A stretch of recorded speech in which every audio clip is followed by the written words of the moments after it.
adalah rekaman kegiatan atau peristiwa dalam berbagai bentuk dan media, sesuai dengan perkembangan teknologi informasi dan komunikasi yang dibuat dan diterima oleh lembaga negara, pemerintah daerah, lembaga pendidikan, perusahaan, organisasi politik, organisasi kemasyarakatan, dan perseorangan dalam pelaksanaan kehidupan bermasyarakat, berbangsa, dan bernegara.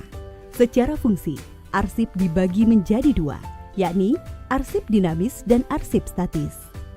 Arsip dinamis adalah arsip yang digunakan secara langsung dalam kegiatan pencipta arsip dan disimpan selama jangka waktu tertentu.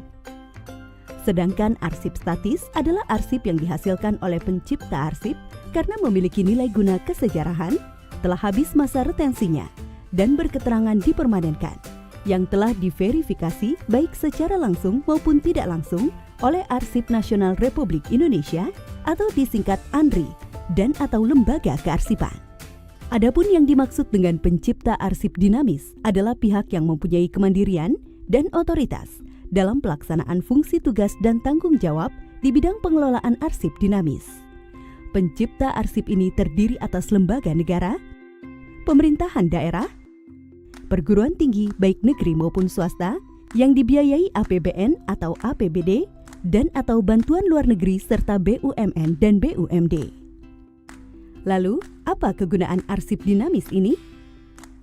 Arsip dinamis ini bisa digunakan untuk memenuhi kepentingan dalam kegiatan perencanaan, pengambilan keputusan, pengawasan, layanan publik, perlindungan hak, dan sebagai alat bukti.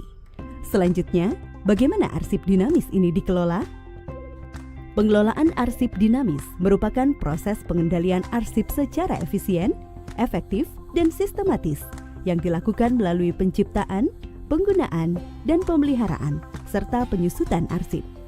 Untuk mendukung pengelolaan arsip yang efektif efisien, pencipta arsip membuat tata naskah dinas, klasifikasi arsip, sistem klasifikasi keamanan dan akses arsip, serta jadwal retensi arsip.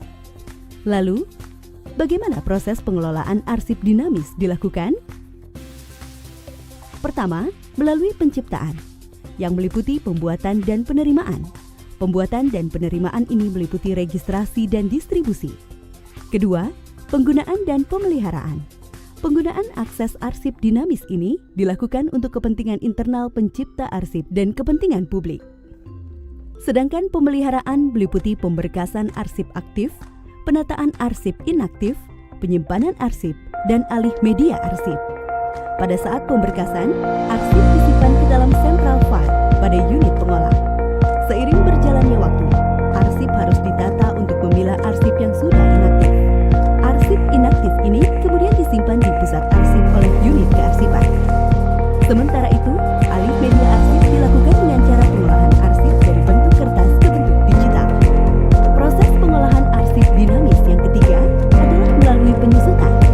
Ini adalah kegiatan pengurangan jumlah arsip dengan cara pemindahan arsip inaktif dari unit pengolah ke unit kearsipan, pemusnahan arsip yang tidak memiliki nilai guna, dan penyerahan arsip statis kepada lembaga kearsipan. Secara teknis, pemindahan arsip ini dilakukan dari unit kerja central file ke pusat arsip dengan disertai berita acara pemindahan. Dalam pemusnahan arsip ini, ada prosedur yang harus dilakukan, meliputi pembentukan panitia penilai arsip, penyeleksian arsip, pembuatan daftar arsip usul musnah, penilaian oleh panitia penilai arsip, permintaan persetujuan dari pimpinan pencipta arsip, penetapan arsip yang akan dimusnahkan, dan pelaksanaan pemusnahan dilakukan secara total, baik fisik maupun informasinya.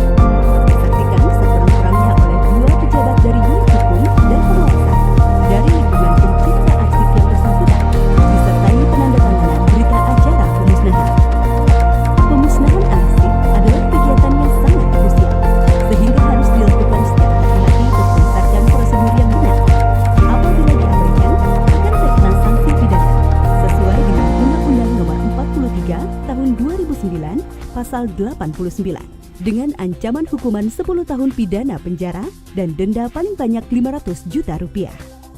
Kegiatan penyusutan arsip selanjutnya adalah penyerahan arsip statis kepada lembaga kearsipan.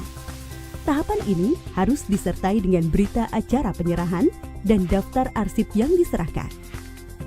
Apabila pengelolaan arsip dinamis dilakukan dengan benar, maka akan terwujud tertib arsip di lingkungan pencipta arsip, yang pada akhirnya menciptakan efisiensi, efektivitas, produktivitas, akuntabilitas, dan transparansi, serta terselamatkannya arsip statis sebagai memori kolektif bangsa.